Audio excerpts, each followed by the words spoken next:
Man, I'm gonna tell you this now because there's a lot to you. I see a lot of your content.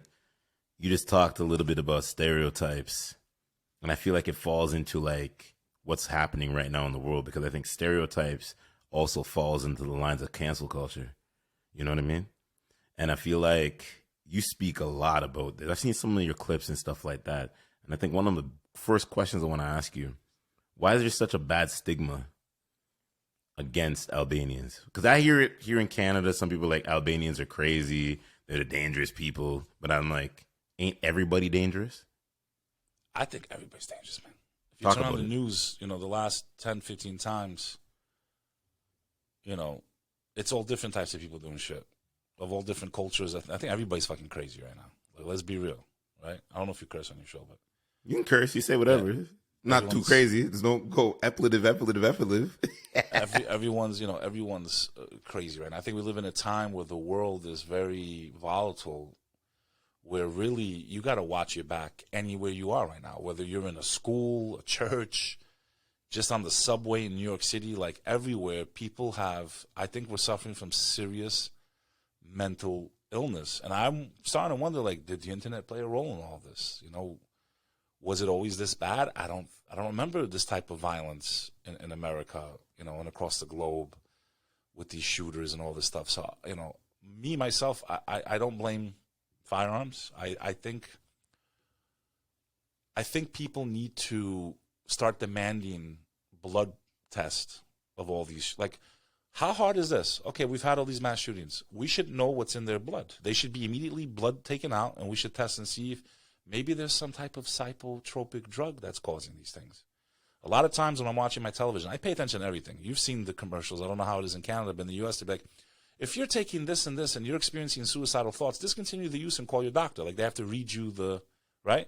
So if they're telling you that on a commercial for some stupid drug that they're selling, imagine all the other shit. And how do we really know it's not some negative effect from one of these things unless we eliminate what's in their blood? I'll bet my life there's a common denominator. You know what I think it is? I think it just comes down to them using the toxic side of masculinity, and they're trying to overplay it into all of these shootings. Because I hear a lot of people say this a lot, where they're like, masculinity is not a form of masculinity, is a toxic side. But have you seen the pictures of these shooters, brother? They don't look too fucking masculine to me. That's right, but it's they the look narrative. beta as hell. So to me, they're weak. They're not men. They're not masculine. Masculine energy in its true form means the protector, right? The masculine energy to protect his family, his village. If we're going back thousands of years, when you go and shoot unarmed children, what's masculine about that? But that's why they say it's toxic masculinity.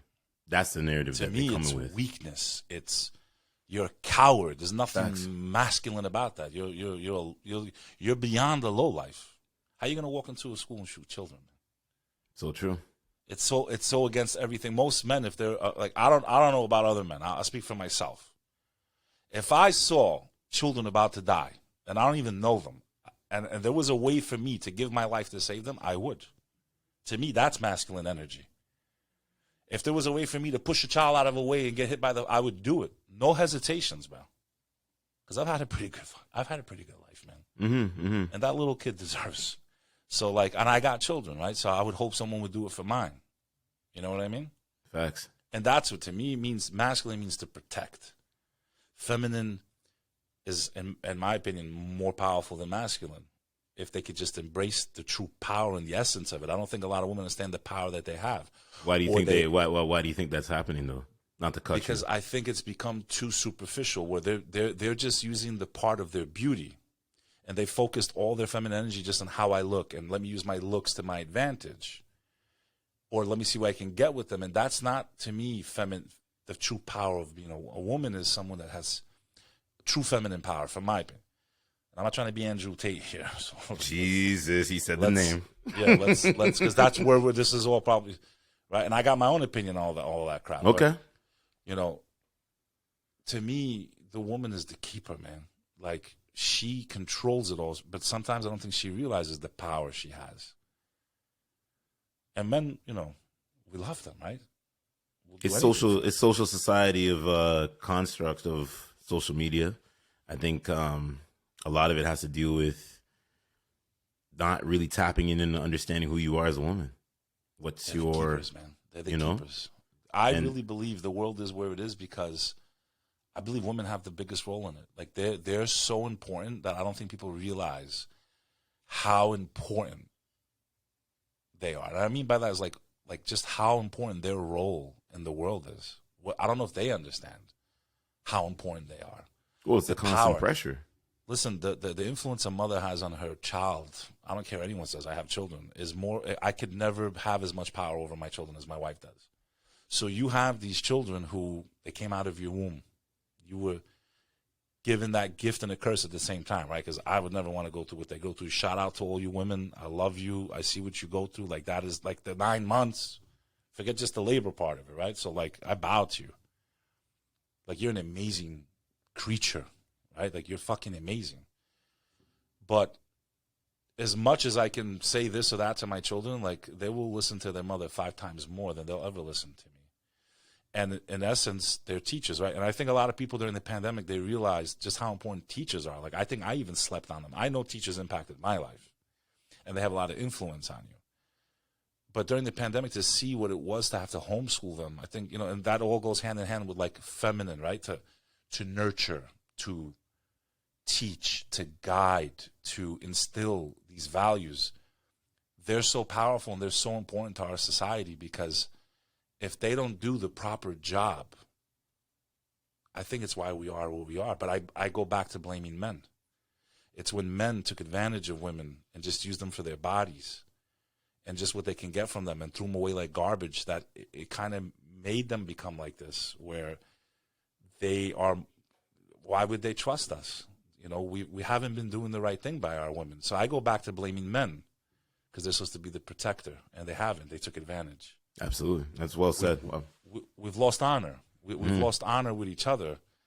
And, you know, you have to look in the mirror. So I start with blaming all men first. Like, we've really failed our women, period. So with that said, how do we get better? Because I've heard a lot of your talking points with social media. I see the Instagram clips. I've listened into some conversations on Clubhouse, and I know you're a very direct person. And you mentioned the name somebody like Andrew Tate, which I think maybe 60% of it's performative, 30% of it is information, and 10% is just, you know, whatever you want to believe. I wasn't crazy about a lot of the stuff he said about women. I wasn't a big fan of it because I feel like, all right, he's just trying to act macho. I also don't, and I don't never like to judge anyone. Everyone's, in my opinion, you should be innocent before proven guilty. But you don't operate in countries like Romania. This is facts. You're not even Romanian in the strip club world. Strip clubs over there, pretty much all over like Eastern Europe and Europe, they're pretty much whorehouses. They're even here in America. Let's be real. A lot of them are. People get happy endings, whatever the case may be. And I was thinking a lot about this, actually, a couple of days ago.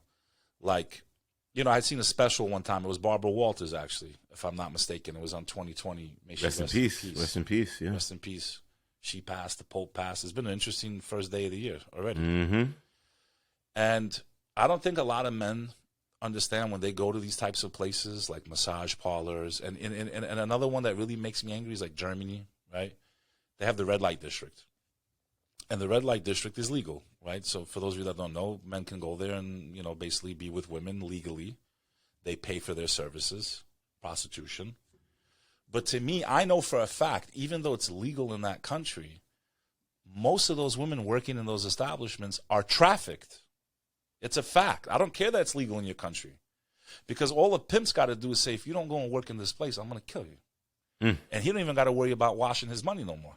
You understand what I'm trying to say? So, like, to me, it's like, I just want to remind every man that's out there, if you think it's harmless, like when you go to a massage parlor, the Korean places they got in New York and all that other stuff, and the Chinese massage parlors and throughout the world, I just want you to know that most likely you are raping a woman. Facts. And when you think about it like that, if you have any decency or any morals, if there's even a 1% chance, and I'm telling you right now, if I had to put a number on it, I would say 95% of women are trafficked in the legal establishments. That means when Shit. you frequent that place, just so you know, if you're watching this video, you're raping a woman. Because there's no woman in any normal position that would want to do that as a profession. There are some that do, so that's why I leave that 5% there. They're trafficked, brother. So if you're partaking in that, you are partaking in their destruction. You're going against your essence as a man, as the protector, and you're taking advantage of a woman who was taken from another country, poor, promised to work somewhere else. They brought her there and put her into a brothel. And I know that that's what goes down, man. Well said. I've never heard that. I'll be honest. Out of everything you look at with news, mainstream, social media, I never heard a man have that type of take. Honestly, out of everybody, every influencer, content creator, you know what I mean? Doesn't matter if you're red pill, purple pill, black pill, whatever pill you are, or if you're the far left and the far right. I've never heard that breakdown. So I have to applaud you on that because it makes sense when you think about it. If you think about it in that essence, no matter how horny you might be and desperate, okay, that should make you repulsed. And the only way to end that type of trafficking and suffering is for men, who should be the protectors, to stop frequenting these establishments, and they'll go out of business. And once there's no demand, these women will be left alone in these countries, man. To me, I can just to think that someone was taken out of a country, and I know I've heard horror stories, promised to work in Germany, and then she's put into a brothel. Or they're brought to New York. They're promised a new life here, but they have to pay off their debt, so they put them in a massage parlor. This is facts, bro. So when you walk into that massage parlor, I'm going to go get a happy ending. You're taking advantage of a woman who doesn't want to do that. That's fucking disgusting, bro. It's low. The energy there, what you're doing to yourself, you don't even realize it. So there's a lot of men that don't realize it, and they don't understand what's happening to these women. And if you're okay knowing that a woman's being taken advantage like that she's literally like 99% forced to do what she's doing to you, even though you're paying for it, then you're not a man. So let me go here because you have a lot of people on social media, and I've been on conversation pieces with people off camera where we talk about sex workers and these Onlyfans girls. What's the difference? I know what the difference is. I get there's a room for it. Make your money. Am I going to, how do I say this? Am I going to be somebody that's going to support that and have that around me? Probably not, because that's not my mindset. I think in the OnlyFans world, okay, you have more that are there by choice, okay? But you're still going to have the ones that say you're going to get on the camera and you're going to, right? So, but I would say, compared to actual brothel, because OnlyFans, a lot, I know quite a few, and I'm sure there's so many of them now. I mean, I can't believe how many women I know that are actually on there now. And I had one on my podcast, but she's not doing anything too crazy, but she's had a few crazy moments on there that went, public. But the overall, like I said, so for OnlyFans, I can't say they're all being forced to do that. I think it's more of a choice on that website and on that application, but I wouldn't put it past some of the women being, put into that position. But I would think more on the porn websites. Those women are definitely putting little rooms, cameras on them. Like those women would probably be more trafficked than the ones on OnlyFans. Yeah, makes sense. So this all goes into a lot. We went off on a tangent. No. But Bek, here's the thing: we went off the reservation like in the first 5 minutes. So hey, sorry, it's all good, man. Don't worry about it. It's a new year. We got to think about what's going on in the world, man. But it's great conversation, and it's needed conversation. Yeah. So Andrew Tate, I find the timing of what happened to him to be extremely convenient. Because I do believe in a lot of the things he stated about the establishment, what's going on out there, forces that people maybe don't understand. But I can't sit here and rule out that he wasn't involved with, I can't rule it out. I'm not going to say 100% he did nothing wrong, because in a lot of those countries, man, these women that work in these strip clubs, like there's some shady shit going on there. That's a fact. So I'm not going to say he's guilty. Definitely not going to say he's innocent. The timing for me is a little fishy. The only thing I've ever agreed with him on is not his views on women. It's his views on maybe these forces that people don't understand that might be manipulating what's going on in the world right now. You want to wake that up, Bek? Just do that, because I trust me. I see where we're going here, and I'm getting chills in the room I'm sitting in. So wake it up. Let's go. I believe, from the research I've done over the last 25 years of my life, that there are forces that can manipulate a lot in the world. And it's just common sense. If you have that kind of power, trillions and trillions of dollars, we've all seen people that should have went to jail, never went to jail, people that, list of certain people that were infamous, right? That, if you commit a crime against a minor, I can go on, it's called Megan's Law in the U.S., and I can look up and see on my block who's committed some type of crime sexually. So I have a better chance to protect my children, right? Facts. Yet when we're dealing with people at that level, I don't care if they're politicians. They committed that crime. We need to know who they are, and they need to be brought to justice. Yet it seems like all that information was suppressed. So in Tate's defense, I will say, okay, cool, you guys went after him. But what about them? We still haven't got justice for what happened with Ghislaine and all them, and Ep. So why do you think that, though? You think because there's who they're connected to, bro. It's not. I mean, it's common sense, man. Yeah, and I know that, but do you think it's because the mainstream now wants to push that ideology of, oh, we've taken care of it, quote unquote, but then we have somebody of a superpower, of a masculine man? And here's how I'll break it down. When I look at Kevin Samuels, R.I.P. to Kevin Samuels, and when I look at Andrew Tate, they both have similar talking points. The only difference is that Tate presents a whole nother level of this energy and tonality that makes him seem to be extreme and dangerous, and it's an extremist. But the thing is, when you think about the mainstream, there's a whole bunch of extremists that you just spoke about. Epstein, he's an extremist. Like for somebody to simply sit here and to sign over that much money to himself, like, come on, bro. Like, let's put two and two together. That's an extremist. But it's like the mainstream just figures out what they want to have their talking points with. I don't necessarily agree. I think they want to silence certain people because certain people are talking about things that make too much sense in the world today. For me, the whole danger of silencing people, even if you really hate them, and you have a right to hate them, right? Like let's use Nazis. I hate them. They killed my family, blah blah blah. But my point is, there's a danger when we silence. I'm not saying we should let Nazis fucking preach their stuff, but what I'm trying to say is, maybe I'm Democrat and I don't like Republicans. And right now they view each other like Nazis, both sides. Like, Democrats are Nazis to Republicans. Like that's how much hatred has formed in this nation, right? They're split in a way that I've never seen in my entire life here. Very galvanized. The danger, and I warn both sides if they're listening, because I'm neither. I'm a libertarian, which is basically independent. I believe in small government, stay the fuck out of our lives. I don't care what you, my fellow citizen, what you do in your bedroom. I don't care as long as children are not involved and they're engaged. Yep. Don't push your lifestyle on me and my family. I have a right. I brought them into this world. I have a right to guide my children the way I want. I brought them into this world. That's not your fucking business. As long as I'm not harming them. I believe in religious freedom to believe or not believe, because to not believe is a belief. I choose not to believe. You have that right. Or atheism. It's protected, in my opinion. You want to go build a statue of the devil and worship it and whatever, that's cool. Leave me alone. Let me practice my faith. And don't push things that would compromise what I believe on me. It's my choice to choose my life, as long as I'm not hurting anybody. So the danger in silencing one group or the other is that, A, the conversation becomes much smaller and we become more ignorant. B, is that it's only a matter of time before you're silenced then next. And that always has happened throughout history. If you let one group lose their right to speak, you are next. It is guaranteed in history. It's guaranteed. So I always say, protect even the free speech of those you hate the most. The message that they're broadcasting.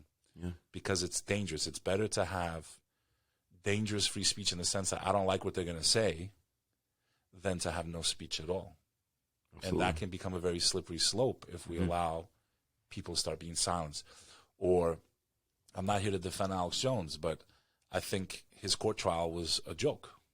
I really do. If you sit down and put what you think about the guy out the window, what he said about and I remember when the Sandy thing happened, I was crying. I mean, who wouldn't cry? That's it was devastating news. I've never been to Sandy Hook. I didn't know any of them, but to just imagine children being taken out like that. I have children, bro, and my kids were the same age at that time. So for me, it was devastating. and to know what happened here in the U.S. And like, it's not far. It's like a 1 hour, 2 hour drive from my house. Like, that's close. And yeah, he got in trouble supposedly because he didn't believe it, thought it was a setup, whatever. Come on, to charge a guy with $1 trillion, like, okay, defamation doesn't go that high. I feel like that was retaliation for his views. He is ultra right wing. Not for nothing, a lot of shit he said has kind of happened. I'm not going to say all of it. He's been off the reservation with a lot of shit. Yep. But there's been a lot of shit he said was coming, and it came. If we're speaking facts, it's facts. I'm not saying I love the guy because, to be honest with you, he's very anti-Muslim, and I hate that. That's racism. You're alienating 1/5 of the world. 1/5 of the world is Muslim. So instead of trying to bridge that, where Christians and Muslims have very similar values, they both believe in Jesus Christ. They believe in family, and they're anti-abortion and stuff like that, right? So you have the same core. Why would you want to alienate them? They would actually be supporters of you. So to me, he's not a smart man at all, and I'll never defend him for that. But there's a lot that he predicted years ago. It's all archived. Yep.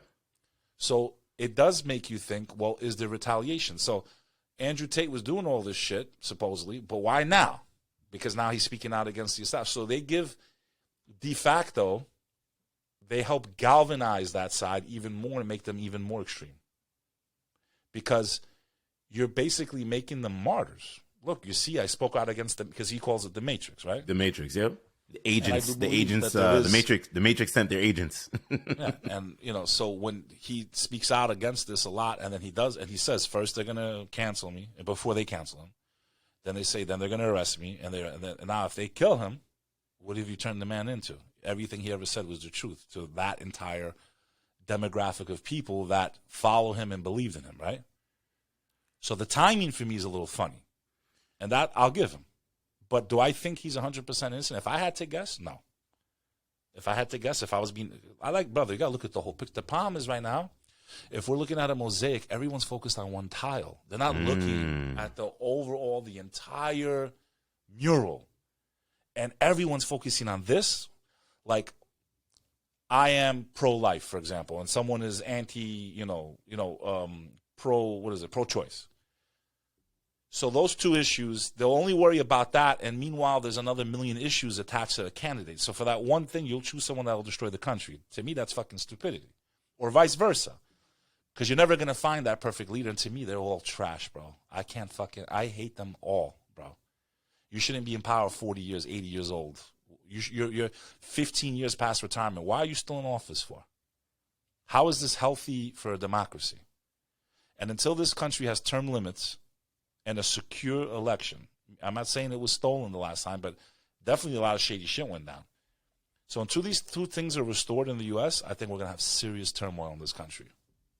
And I think this year is a very critical year for the future of the U.S. and the entire world. In my opinion, America's in trouble, brother. North America's in trouble, because if we're in trouble, guess what? You Canadians are in trouble. Yeah, of course, because we're attached to you guys. You know what I mean? Yeah, anything happens to us, exactly. We're cousins, man. And by the way, shout out to Canada, man. I'm not a big fan of your leader. I'm not going to knock him, but I love your country. I love BC. What's your gripe with our leader? What's your gripe with our leader? Well, I don't think any nation should give up their right to bear arms. Now, you got to ask me why, though. You're talking to somebody who had 30 family members of his that I knew, that I was with. They're on my wall. Go on my Instagram. Executed by their own government, unarmed. They had nothing to defend themselves with. Why would you ever surrender the right to defend yourself? Tyrants always rise throughout history, period. To think that tyrants won't continue to rise, that men... You want to talk about toxic masculinity? That's toxic masculinity, where they're so alpha that they want to control the entire earth. Those people will never stop existing in the world. And to think that you're safe and that your government will always exist and your country will never collapse, the arrogance of many Americans when I say, hey, our country is in trouble. Forget the two political sides. We're in trouble, and we got to find a bridge somehow and bring everyone back into the middle, or we're done.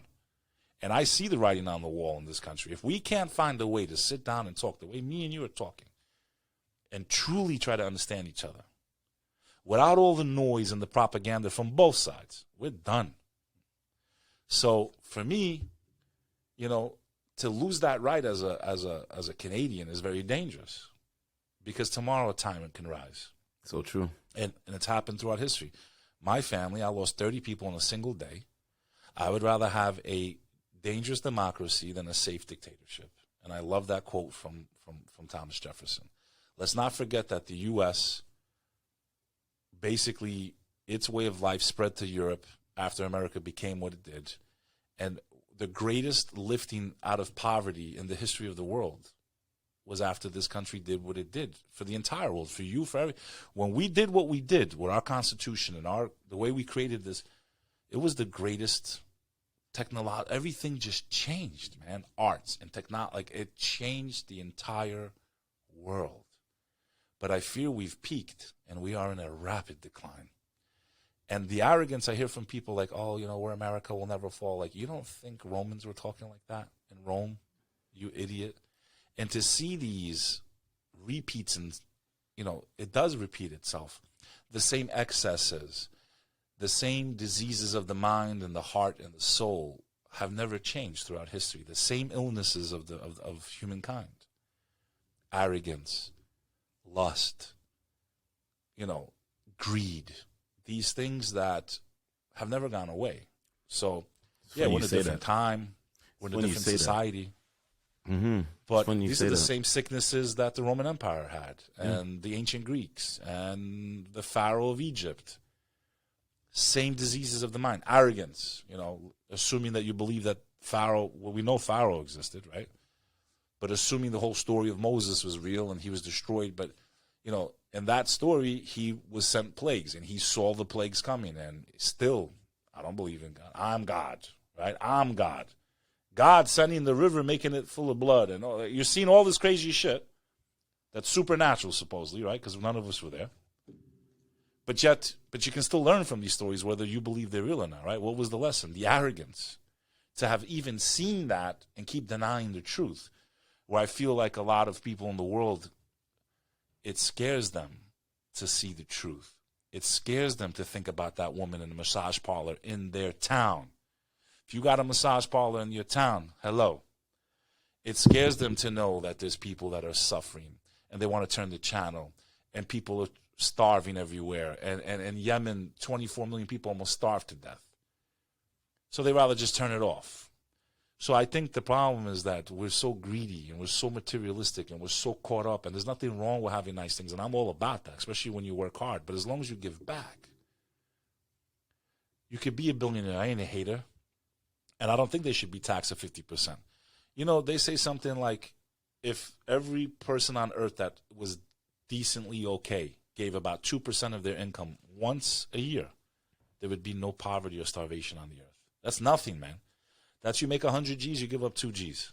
But if you're taking all our money, blowing up, look at what we did in Afghanistan, man. What the fuck did we do there? I was in the World Trade Center. I don't feel justified or vindicated, even before they withdrew the way they did. But you said we were going there to take out the Taliban. You stayed there for 20 years. You destroyed millions of lives, and then you left the Taliban back in power with more weapons than when you found them. So that's disgusting, bro. Yeah. So I think there's something that comes up that you said, because I feel like, and you say that you don't have a belief, you said, or you do have a belief? And both sides are guilty there, by the way. When we talk about who started the war, Republicans. Who finished it and withdrew, Democrats. So exactly. They kept the war expanding. They all voted together. So if you're stuck in this, they're both good. Like, no, like neither side is good. There may be a couple on each side that are, you know, good, but the majority are disgusting people. What person seeks? I always say, be careful of the one who seeks power. So true. You see, a true leader doesn't seek power. Mm-hmm. A true leader, whether man or woman, is, if they're an effective leader and they're honorable and they're so good at what they do, they naturally rise into that role, and the people say, no, you must be the leader. Absolutely. But these people are spending billions of dollars on campaign. You know, it's all money. It's not that they're the best or the most fit. Mm-hmm. There's probably a guy in the middle of New Jersey that no one's ever met, probably be the best president we ever had on earth. You understand? Absolutely. But like, how's he ever going to get into that position? One of the most underrated things I've heard, or that I viewed, was the 10 Commandments. It's always on every Easter. And they show you when Moses goes up in the hills. Great film. Right? Goes up in the hills. Comes back aged. Exactly. Goes in the hills. Gets the tablets, comes back down, and they're praying to the golden calf. And I think a lot of people look at how life is right now, And it's like, I feel like not me and you, but some people are praying to the people of influence. It's kind of like praying to themselves, brother. praying Selfies. to themselves, right? They're literally the most, I call them the weapons of mass envy. These things are weapons of mass envy. The phone is a weapon of mass envy. But it's a tool to build, though. And that's, I think, what people don't realize. It could be so effective, but unfortunately, everything has duality, right? So it can be used for both. But right now, I feel like it's going the wrong way. Well, there's a lot of temptation out there, right? A lot of temptation. And I don't think people want to evolve. I see 2023, and I'm sitting there and I'm doing my thing, and I'm out with the guys and there's groups of people around, and I'm sitting here and I'm like, I gave a reference point. I said, 2023 is going to be my LeBron moment when I went down, when LeBron went down and smacked the ball off the backboard on Iguodala in Game 7. If you can do that every single day of every single moment and build that momentum, how better is your life going to be? And your life doesn't have to mean on the level of success with money, per se, but what does success look like in your relationships, personal endeavors, maybe your business? I think businesses, big corporations have to have that LeBron moment. Us as ourselves, me and you, we're sitting here. It's New Year's, like you mentioned, having those moments. Let me ask you a question. Talk to me, man. How good does it feel to be working right now on New Year's Day when most people are in bed right now still, or eating, or they just got up, let's order something? Like, we're in here grinding right now. That's a great question. It Great feels question. good, right? Great question. It's the little wins, man. And listen, I don't want to act like I'm some angel. Yeah, I'm a successful guy. I've done extraordinary things. I've had a really amazing life, a very sad life at times, a very tragic life. But, the biggest problem I've had in my life, what held me back, it's just always you, man. It's you, the procrastination.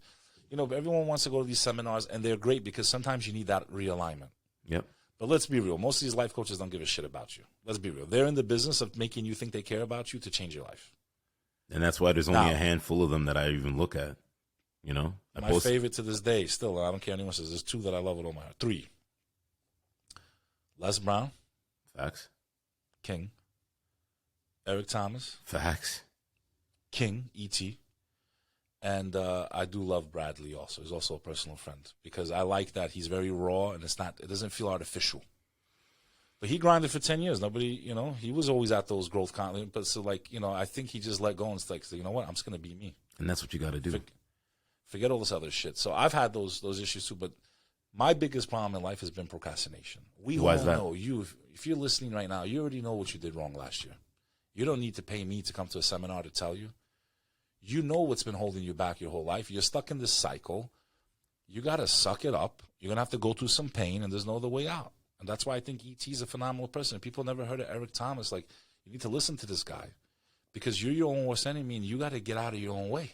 Facts. A lot of times we get stuck, and we're all up in our feelings, like he says, right? That's one of his quotes. It's true because emotion is so powerful, and I'm a very emotional person, right? I talk with my heart, and I love people with everything I have. And when I get let down, I feel like I feel enormous betrayal. I feel sad, especially for people. I don't help people so I can feel good about myself. I help someone because I love them. I give everyone love at first. No filter. People are like, you're so good, you're so nice. And I turned 40 this year, and I said, you know what? This year I need to be selfish for the first time. I can't anymore. I've lost so much time on helping people, and it's not.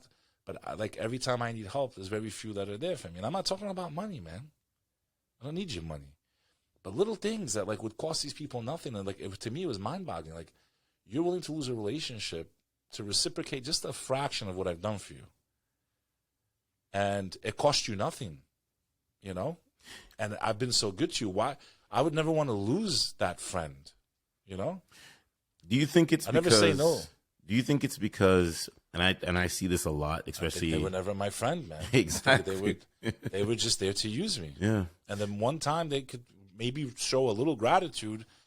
It's like, to me, it's like, I guess the whole relationship, I've had family do this to me. I've had, I'm like, I guess the whole thing was a lie. The whole, what I thought, the way you felt about me, because I guess I'm projecting how I felt about them onto them, thinking they felt the same way, and they didn't, and I was too dumb to see it. So I always tell people, they tell you don't do business with friends and family. No. You start a business, you go right to them. See who's on your side, because stop wasting time with them, man. It doesn't mean you should respect your family. Friends, you can throw them away if they're worthless. Fuck them. But family, you know what? Family's blood. So they might let you down or whatever. Just, you know what? You just don't reciprocate next time. That's all, you know? But it doesn't mean you shouldn't have respect with your family or deal with them or see them or cut them out, because that's wrong. And I think we live in that type of world right now. I think that's part of the problem. Mm-hmm. Family structure is broken down, and family is very important. And listen, people make mistakes. Sometimes they're in a bad place in their life, and even if they can help you mentally, they're not there. I feel like sometimes we have to give people a little bit more benefit of the doubt, and I do that. I usually have like a 2-time rule. You know, they say, you know, screw me once, shame on you. Screw me twice, shame on me. I'll go to the 3rd time. By the 3rd time, you're out. Exactly. Because I know there's been moments in my life where, and I hate to say no to people. I hate to say no. Because if I can help someone, why not? You know, what the fuck? What's the big deal? But there's been moments where I really wanted to help someone, and like there was just, my life was on fire, man. And it wasn't even about like I couldn't do, like time was bad or I forgot. My life's on fire. I forgot to get back to them on time for what they needed. So like sometimes that happens, and I think it would be sad to lose a relationship for that. Because that can happen. So that's why I say, like, give people 2 or 3 strikes. If they're really important in your life and you really love them and you feel that, you know, 1 time, okay, cool. Twice, guards got to be up. 3rd time, you're out the fucking door. Exactly, and I think that's real rap right there, though. It's real rap, because I lost a childhood friend this year of 30 years. If you told me 2 years ago you'll never talk to this guy again, I would have bet my life. I would have lost my life, because I would have bet this will never happen. We tried to do some business together. We didn't see eye to eye, and other things involved I don't want to get to because it's personal stuff. And you know, I lost a lot of people I really respected and cared about in 2022. I'm fine with it now. You know, because when you bury someone in the ground, that pain and that trauma, like when you lose someone in life, okay, cool. I already been through worse. You know, when I put my brother in the ground, I had to shovel dirt on top of him. Me not having to talk to someone ever again, like, okay, cool. Like, all right, great. You're going to wish you didn't lose this connection, though, I promise you. But I feel like, you know, you got to give people benefit of the doubt once or twice, you know, no more than 3 times. 3rd time, you're out. Because then there's something wrong with it. But it's different unless we're talking about some type, like if they do something really screwed up, that's different. Something very disrespectful. That's something you knew. I'm talking about if they can't do a favor or something for business, like something small that shouldn't upset you right away. You know? But if they do something horrific, that's different. 1st strike, out. Life's too short. I don't got time for this bullshit no more. Ain't nobody got time for that. You know what I love about somebody like you? It's, even though we're on a podcast, I'm doing a lot more listening, because you're a storyteller in so many different lanes. And a question I'd want to bring to you about that is, what and where did that come from, right? For you, like growing up, I feel like you've seen a lot of things. You spoke to it in this show. You've seen a lot of things. You've done a lot of things. But this articulate ability of being a storyteller and just having that battery in your back, like Drake says, charged up, and just continuously going. How do you do that, my man? You know, man, I don't know. You know, it's funny because at home, I wasn't really that talkative. But when I go to school, I couldn't shut my mouth.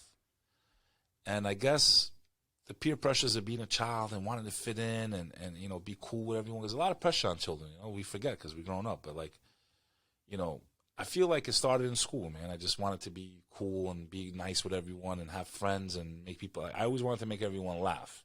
But that was coming from a place of insecurity. Right? So I was making everyone laugh at my own expense. I was a clown when I was younger, 4th and 5th and 6th grade, 7th grade. And as I got older, I started understanding the difference between people laughing at you and people laughing with you.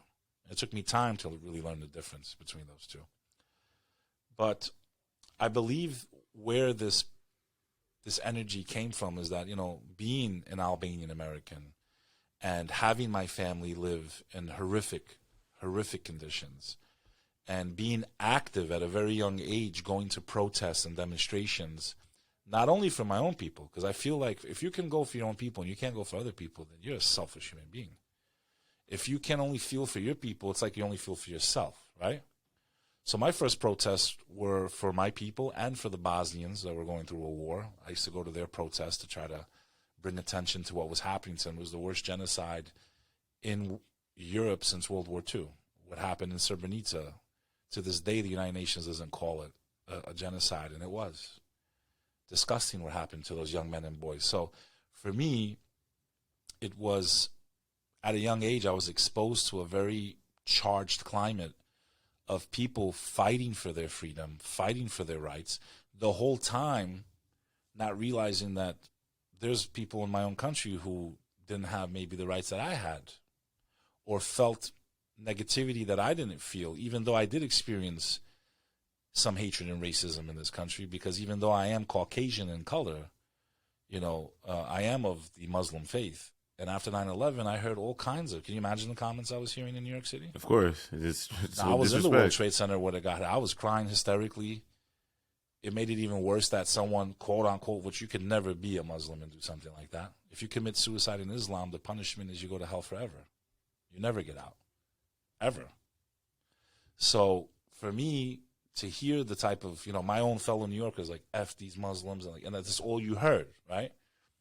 And I understood, because we were all hurt that day. I was hurt that day.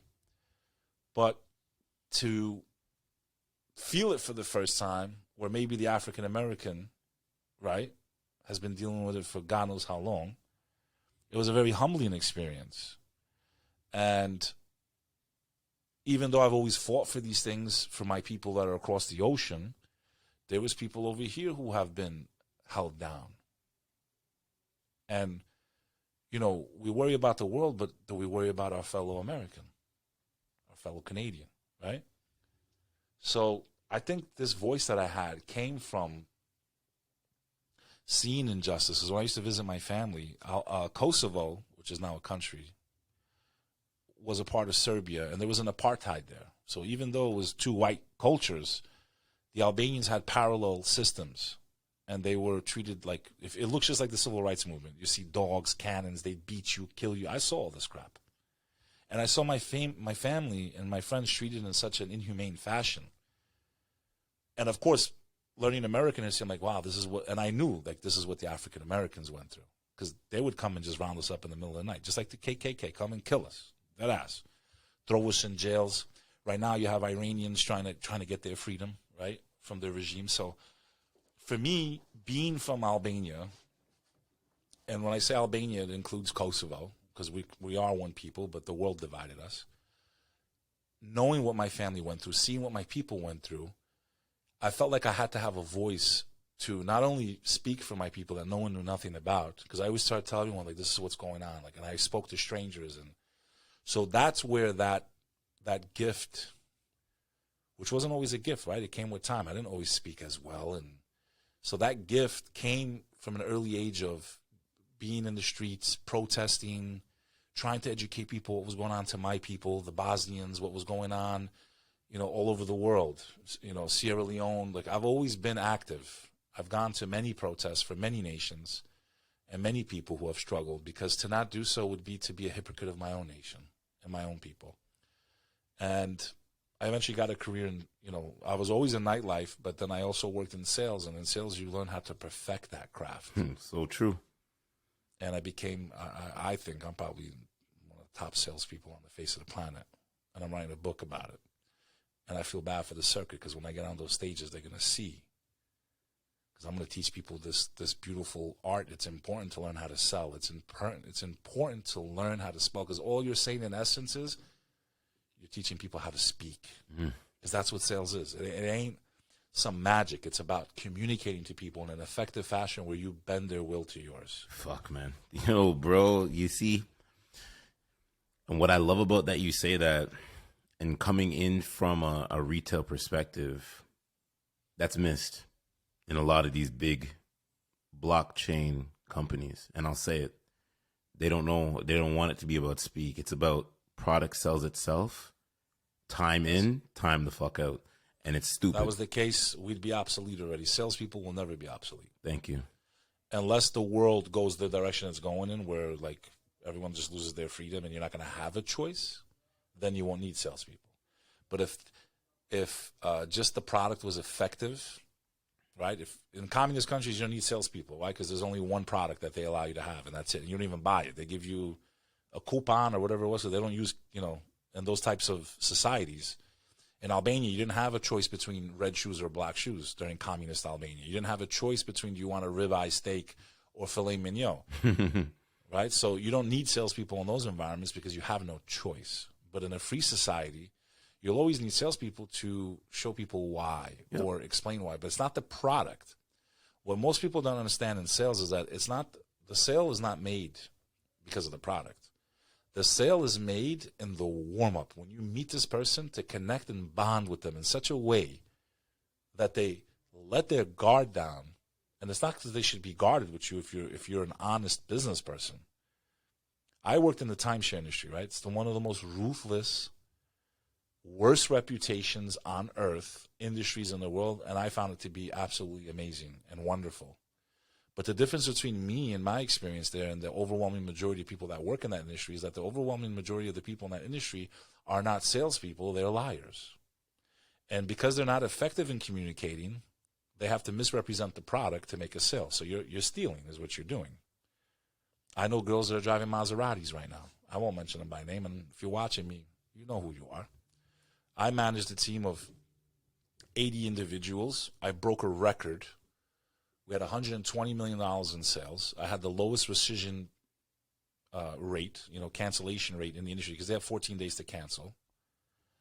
And in my entire 8-year career in that world, and I made a lot of money in that world, I only had one complaint in an industry that's full of complaints. In an industry that all you hear is, do you own a timeshare? Are you trying to get rid of a timeshare? Call this number, right? So that's the perception of what I saw. So when you take that skill set and then you apply it to products that are more common that people want, I'll take a car salesman and turn him into an animal. I just consulted for a dental office. Okay, I never sold dental implants in my life because once you learn this art, it doesn't matter what the product is. But there is one golden rule. You have to believe in the product. It doesn't mean that you necessarily need it. So if someone doesn't have teeth, they need dental implants. You're not going to argue that in your own mind. You don't feel like you're forcing them. Someone needs teeth. So I'm walking into this office, and he has a horrible staff. Every time he misses a sale, he's losing $2,000 that it cost him to get the client into his door, and then he's missing the sale of $65,000 if they get the sale. That's a $67,000 swing. So I told my man, I said, I need a check for $100,000 up front. And at the end of the year, if your number was $6 million this year, if I get you to 8 next year, I need 10% of the 8. That's money you weren't going to have anyway. Damn. I trained his staff for 4 days, and the next day they went out and they broke their records in the office.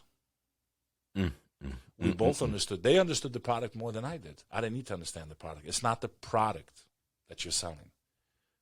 That's not how you get a sale. You need to be able to explain the product. But if you explain the product too much, you'll miss a sale. Sales is emotion backed by logic. Fuck, man. Yo. It's Can you say that again? No, Bek, not to cut you up. Say that again, please. Because I know people miss that. Please say it again. The sales process is emotion backed by logic. So it's 80% emotion, 20% logic. The emotion comes from the second I meet you, the energy I put in, the way I receive you. I start to warm you up, but I can't do it in a way that's fake because clients are not stupid. They know you want to sell them. They're looking for every reason not to like you and every reason to be able to say no. So you have to be flawless. But the beauty of sales is that after you've seen enough clients in your life, you're going to hear everything you can ever imagine. And eventually it's like playing chess. They say this, I say that. They say this, I say that. But what you need to perfect is not the actual product. It's the way you engage people in the beginning, the way you speak to them, the way you get them to open up about their lives, and to get them speaking with emotion. Because if we stay just explaining the product, we're in what's known as the reptilian brain. We're staying only where logic is. And logic tells us to fight or flight. Emotion will make us do things. Emotion is something where a guy will jump in front of a bus to save a child. The logical thing is to save your own life. Emotion is the love. I'm willing to jump and save this child. It overrides logic. When you can tap into a client's emotion, they're yours. They'll mortgage their fucking house to buy what you're selling. And there comes a responsibility with that. You got to have like a conscience. There's a lot of people, and I don't want to knock him. He's a friend of mine, Wolf of Wall Street. Right? He had that superpower. He's probably the greatest salesperson ever walked the earth. But he used it for the wrong reasons. And he admits that now. He's like, if I just would have stayed ethical, I'd probably be a billionaire. And it's true. So when you learn this craft, it's a power, man. It's to be able to sell. Your whole life is sales. You convincing your wife or your girl or your man or whatever you're into to go to eat at a certain restaurant. I want Italian. She goes, no, I want Chinese. That interaction, you really want to have Italian. You're not in the mood for Chinese. You're trying to convince her to go have Italian food. That's a sale, brother. It's when you bend someone's will to your own. So when you perfect that craft, your life changes. And no one's saying you have to make it your career, but to not learn that skill set is to deprive yourself of all success, because it's so important to learn how to bend someone's will, to make them see what you see, and to be persistent. And it's okay to be scared. I don't know what the hell I was doing when I started in sales. I started in Midtown Manhattan. I was thrown out of every single building between 44th Street and 23rd Street, from 10th Avenue to 5th Avenue. I was thrown out of every building. I used to go door to door doing commercial leasing. I had no idea what I was doing.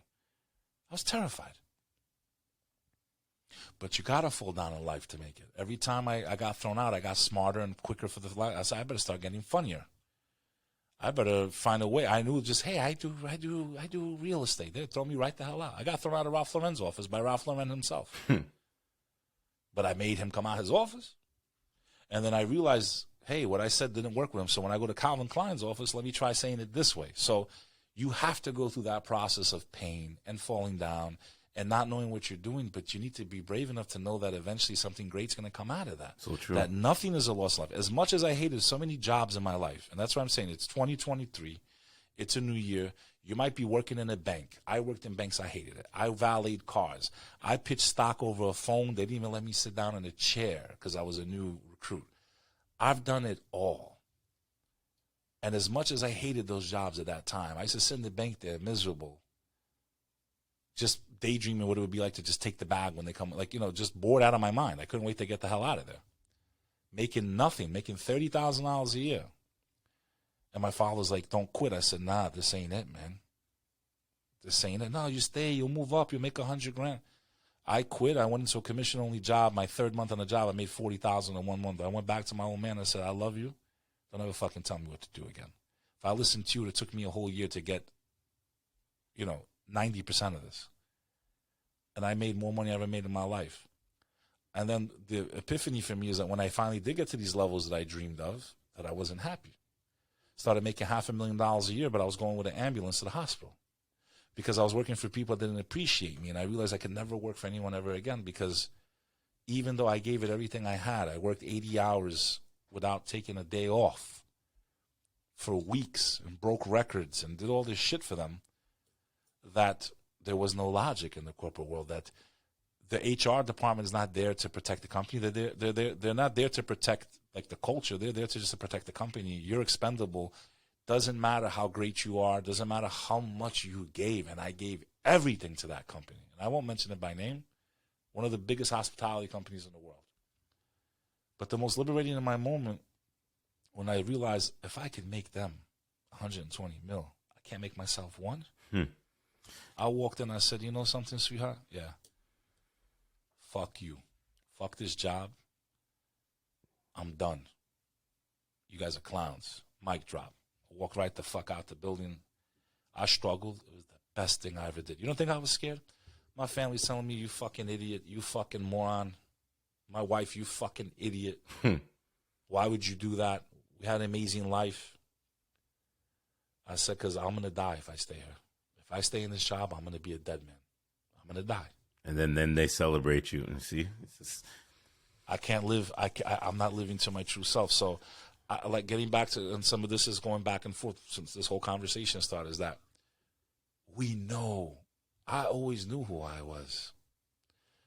I didn't act upon it. I suppressed it, thinking I gotta, do this because this is the way they told me, and my dad and my mom, and let me do this right, and let me be the guy. And I suppressed myself, and I lost so many years. That's why I get sad on the New Year. I'm like, fuck, another year's gone. I don't get happy on the New Year. I'm happy for the moment that I'm alive. Thank you, God, you gave me another year. That's it, as far as that goes. Then my mind goes to all the people I lost already. Then it goes to, will I see the next one, and what have I done? And you should have did so much more, and you should be ashamed. And I am ashamed of myself in 2022. And I had an amazing year. But not even, I don't think 80% of what I was capable of. So I'm mad at my performance. I'm ashamed of myself. And I swore to myself. That's why we're in this. We're on right now, baby. We live, Rory. I want to thank you for calling me to come on the show. Because I wanted to start the year doing the right thing. And I love what I do. I took a step back from my own show. We reached the top 3% in the first year. Amazing things went on. And I didn't know what I was doing in podcasting either. And I say the same thing to you. When I started, man, you should have seen it. I didn't have all these bad. It was horrible. But the key is not to worry about where you are. The key is to know where you're trying to go and that it's going to get better. And it did for me. Starting that show changed my life in so many ways. And I feel happy and I love it. And I love speaking. I've met so many amazing people. I met you because of it, right? So it's like you take these little steps, man, and your life change. People are scared to take the first step, man. They're terrified to take the first step. You're going to die. How many more years are you going to keep doing the same thing? It's not working and you're not happy. That's why you're drinking yourself. You're smoking yourself. And there's nothing wrong with that. But too much, because you're not happy with your existence. You're not happy in the reality. Overconsumption. You're not happy in the dimension that you're in. Yeah, overconsumption. But you can change it. You got to change something. You got to go through some pain, but stop being scared of the pain. And that's why I'll say E.T. is hands down one of the best of the best of the best. And still people don't even know about him. Because what he's saying is true. And still people don't even know about him. I don't understand how they don't. Because he's on the money. Bradley too. Bradley, I've heard several different times. I think it's with Eric Thomas is that he doesn't even look at himself as a mainstream guy. Does that make sense? To me, he's legend. Yes. But here's the thing is. I just supported him 3 weeks ago. I paid for the class. I didn't have time to go on. But I was like, you know what? I don't care. I went to ET. He deserves my money. Exactly. Facts. Just his 2-minute video is enough to change someone. Just listening to a 2-minute video of him talking is enough to change him. Absolutely. Same thing with Bradley. Like, it could be one thought, man. It's like that movie Inception. That one thought gets into your mind can change everything. Facts. It's true. There's nothing more powerful than a convinced mind. It could be one thing you hear from one. So that's why I do like the seminars. But if you're just going to seminar after seminar after seminar after seminar after seminar, and you're not changing anything in your life, then you're just addicted to the idea of success. You're not ready to be successful. Same thing about people that read books too. It's people that read all these books, these self-help books, but they're not applying any of the knowledge. So I'm looking in the mirror, Rory, and this year has to be the year of pain for me. I'm going all out this year. By God's will, I'm going all out. I'm not where I should be health-wise. Who am I to motivate other people if I can't even take care of my own health? Bradley's right about that. You know, he put me on the spot. Put me in a few of his videos. He's like, Bek, you're a fat fuck. Like, you know, let's be real. If you can't take care of yourself, how you gonna tell the people? Doesn't mean you're not successful. It just means, like, come on, man. I'm like, you know something? And that one thought was enough to be like, he's right. How am I gonna sit here and tell you be your best self and do that and look at me? I'm like a walrus. I go to the beach, they're trying to warm me back into the sea. Don't say that, man. You know? Don't say that. I got more stretch marks than you can count on 25 hands, man. But you know what I'm going to tell you? This is what I'm going to tell you, and I'm pretty sure Bradley probably told you this on camera or off camera. What I love about podcasting brings us around some cool people that we can network and watch their stories and watch their successes. So I'm here for 2023 to watch your success and watch your journey. And what does that look like? Documentary is finished and released. It's called The Comeback Team. It's a true story about a man named Bek Lover who comes from a tragic beginning, finds happiness in New York City, gets to the highest levels of New York City nightlife. I was one of the top promoters in New York City. My brother owned one of the hottest nightclubs in Manhattan for about 7 years. I executed hundreds of events, made a lot of money, living in the limelight, and then I lose my brother. I lose him in a car accident, and it was devastating. I'm sorry to hear about that, man. So I lose my way. And, you know, I say there's two types of problems in life. There's knockdowns and there's knockouts. Knockdowns are like you break up with your girl. Even if your wife leaves you, brother, you can get another wife. See, something that's replaceable, that's a knockdown. A knockout is, God forbid, you get some disease that debilitates you. Right? That's a knockout. Or someone passes away. That's a knockout. Because I can't bring my brother back. No matter how much I cried, no matter how much I prayed, no matter how many times I went to sleep hoping when I woke up it was just a bad dream, and it wasn't. And then reality would set in. And for the years that I suffered, and I saw my family suffer and struggle with the loss, because he was larger than life. He's the reason I am who I am. He's the one that gave me the name Bek Lover. Shout out to Nicky Knuckles. Rest in peace. But as much as, you know, I forgot where I'm going with all this, because it's heavy stuff here, man. Going through that loss, you know, and eventually getting back up. That's what the story of the documentary is. And I decided to use that pain to inspire other people to not give up, because, brother, people are giving up. They're just killing themselves, man. I've lost friends to suicide. So the comeback team, 85 episodes, we're going to start the second season soon. We took a little break, man. 85 episodes was crazy. And I didn't stop during the pandemic. So the film is King of New York Nightlife, loses his brother, decides to drive cross country to keep his podcast on the air and try to make it all the way. And I meet some of the extraordinary people that I met on Clubhouse, but they were also on my podcast. And I show their stories, you know, not the whole story because they're too long, but I give you these extraordinary humans who have amazing stories of persistence, never giving up. One man, Eric Patrick Thomas, shot in his neck, paralyzed from the neck down, the most positive human being I've ever met. He can't even move anything below his neck, man. You understand what that is? And he was born perfectly healthy. So the comeback team is exactly what it means. We're all a team. We all get knocked down. We all get knocked out. I was knocked out when I lost my brother. People get knocked out every day. God forbid their kid gets killed. That's an easy way if somebody commits suicide, man. So when we inspire each other to get back up, that's why we're the comeback team. Through your strength, I can find strength. And vice versa. That no matter what you've been through, no matter how horrible it is in your life, no matter how bad your new reality is, like Silk Littlejohn, beautiful woman, extraordinary woman, who was beaten blind by her partner. To hear her speak is like to listen to someone I've never heard before. Her voice needs to be magnified, and I got to help her more, and I'm trying to. And hopefully I'll get to where I need to go, because then that's what you're supposed to do. And then you say, hey, I'm here now. Let me get you up now. I got you. I finally did it. But all these people that they get it, and you help them get there, and then they turn their back on you. And that's not a good feeling, man. So the comeback team is about inspiring people to never give up in this life, even if you can't move a single part of your body, like my man Eric Patrick Thomas. The guy's a legend, man, and everyone should watch that episode on my podcast.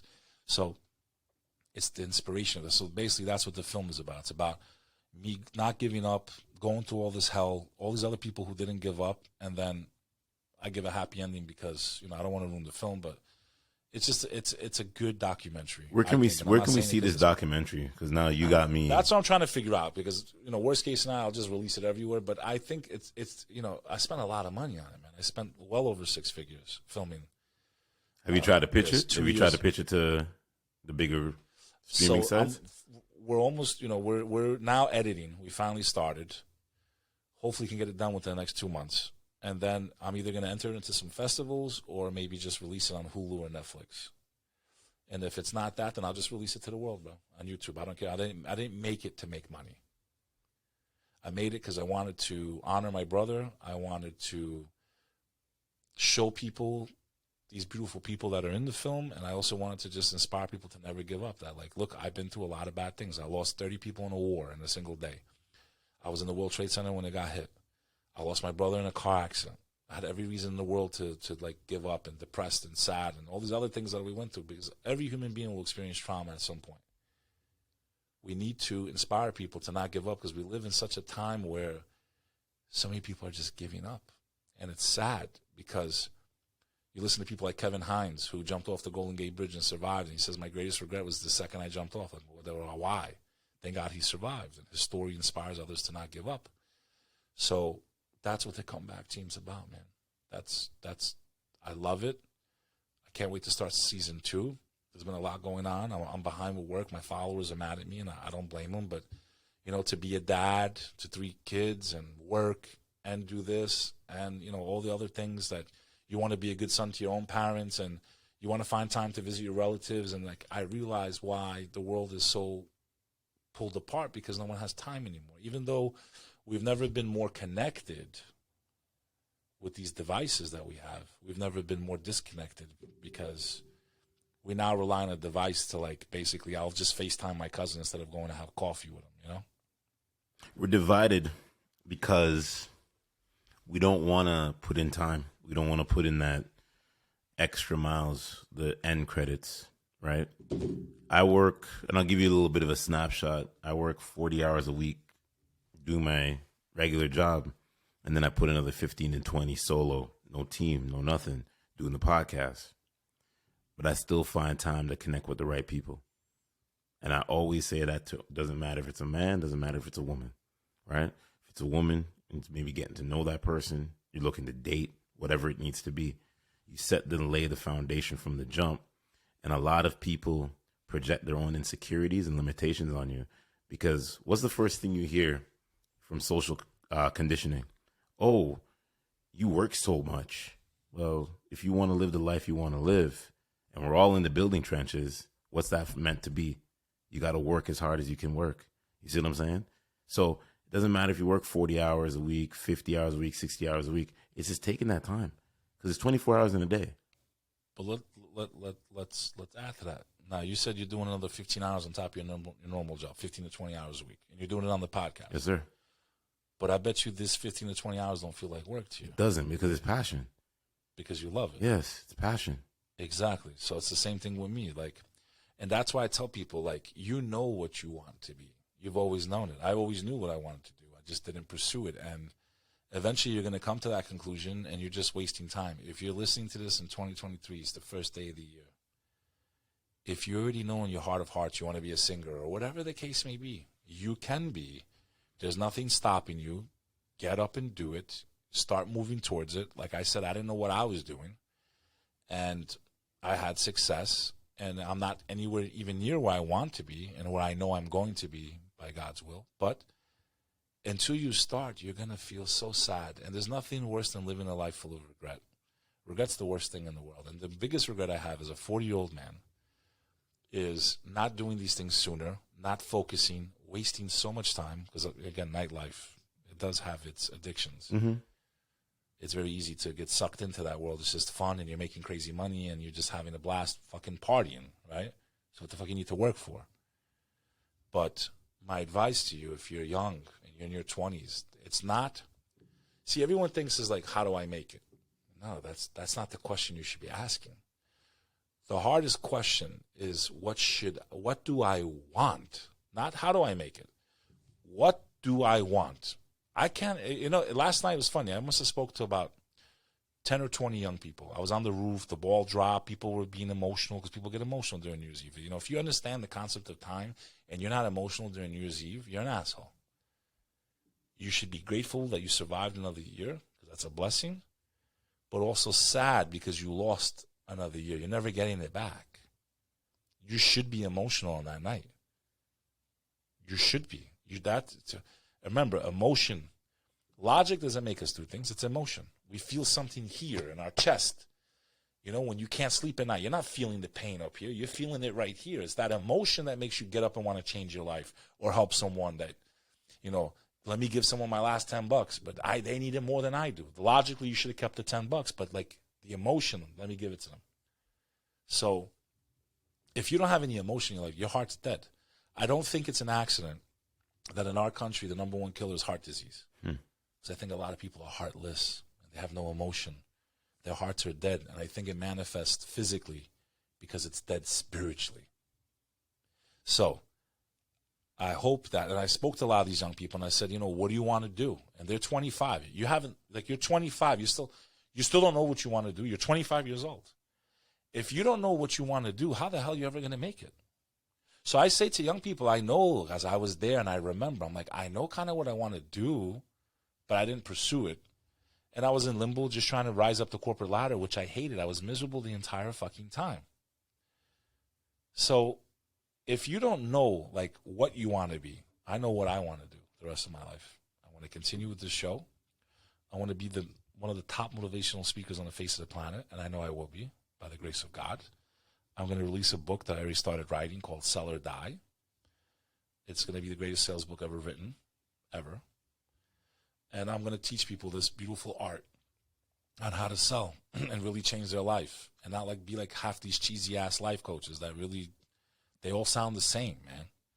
I know who I am, and I know what I'm going to do for the world.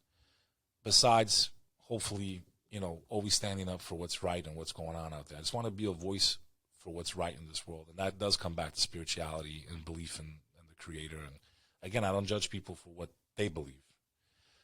But when asking these young people, what do you want to do? What do you want? I don't know. So the analogy is, if we're all pilots and we have a beautiful 747, we can fly anywhere in the world.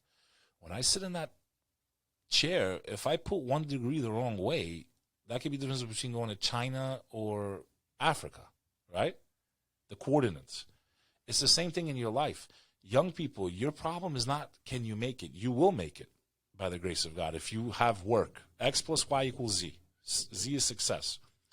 X is hard work. We all know we have to do hard work. Plus Y. What's Y? Knowing why you're doing it. What's the hard work for? If you don't know what you want to do or become, you're never going to get there. So I tell you, young people, if you're listening there in this new year, figure out the hardest part in life is not making it. It's knowing what you want. Once you figure out what you want, then you work. Exactly. It's literally that simple, but it took me until my mid-30s to figure it out. So hopefully you get something from this. Sit down and say, what do I really want? I want to be a producer. Okay, cool. Stop talking about it. You can do that. It's not crazy. I hear a lot of, I honestly, I could see myself one day making music too. I want to make house music, man. It's been a big passion of mine my entire life. I listen to half these DJs. I'm friends with some of the biggest ones in the world. And I can see myself one day, if I do everything else I've ever dreamed of, I do want to drop an album. Just to say I dropped it for myself, not for the world. And who knows? You make your art, you never know what's going to happen when you put it out there. We live in a world where something can get magnified overnight, man. Talk about it. You discover a talent. Yeah, you discover a talent you never knew you had. You know, and the world discovers it. So all I would say is in 2023, there's a lot of noise. It's scary. I won't get into my dark predictions. But you want to give us this one? You got to give us one before we close out. Give us one before we close out. I believe that they will try to shut down certain parts of the U.S., your country, reintroduce the passports. You won't be able to travel, and possibly a much deadlier version of what we experienced a few years ago, a much deadlier strain, which I don't believe is by accident. So we'll leave it with that. But on a positive note, just in case, we have a timestamp. See if I'm Nostradamus in this motherfucker. Hey, you never know. Timestamp. But so I just want to thank you for letting me come on and chat with you. I look forward to meeting you in the real world. Absolutely, it's gonna happen, and it's not far.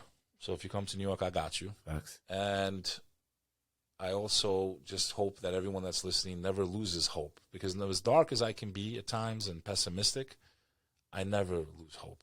Even when I lost my brother, and I never thought I would get better. I never thought it would get better. I honestly, after the third year, and I was like, seriously, like, gone mentally. Like, this public figure that everyone knew in New York, people thought I died. No one knew where I was. I completely disappeared off the face of the planet. I stayed in a man cave playing video games just so I wouldn't lose my mind completely. I didn't want to leave my house for 3 years. But there was always a voice inside. And I say, if you have this voice, if you're somewhere really bad right now in your life and you lost someone you love or something you can't replace and life knocked you out, like I said earlier, there's always that voice inside that says, don't give up. You can get back up. It was there. It was very faint at one point, but it never left me. Don't give up. Don't give up. Don't give up. And I got to thank my kids for that, and my family, and my wife, during that dark time. But they were also hurting too. So it was like everyone was fighting to just breathe again. And this is where Eric Thomas comes in. Les Brown comes in. Brad Lee comes in. Even Grant Cardone, I got to give him a shout out. I went to the 10X conference at that time because I knew something was wrong. And I knew I had to reprogram my brain. I knew that I was so full of toxicity and sadness and sorrow and negativity. I have to go into an environment that will light me on fire again and help me shine again. So I went to the conferences a little bit. I kept pumping E.T. every morning. Get up, Les Brown. I'm not going to let this destroy me. I'm not going to let, right? And I would just listen to his voice, man. And I would fucking sob, man, like a baby crying. Because I felt it in my heart. I felt my heart coming back to life. And I remember I went to the 10X conference in Fort Lauderdale. It was at the Diplomat. I believe it was the second one that Grant ever did. And I didn't know Bradley at the time, even though he was a speaker there. And I was only there. I wasn't there for anyone. I wasn't there for Grant. I wasn't there for Damon John, even though it was cool to meet him. I was there for one man and one man only. I was there for Les Brown.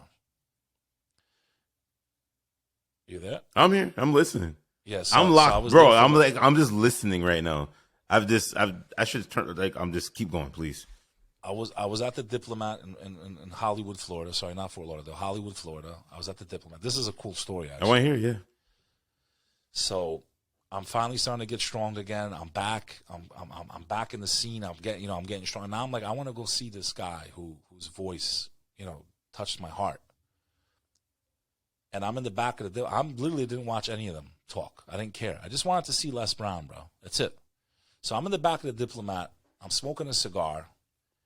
And here I see Les Brown coming through, because I'm in the back of the hotel. I'm not in the front. What the hell is he doing? He's coming through the back. He's walking by the pool, and I have the picture of it on my Instagram. And I said, Mr. Brown? He goes, yes. I said, sir, I came to this conference, and you're the only reason I came here. I don't care about anyone in that building. I went through a very dark time in my life, and it's your voice that helped carry me through it. But I saw it, that it hit him.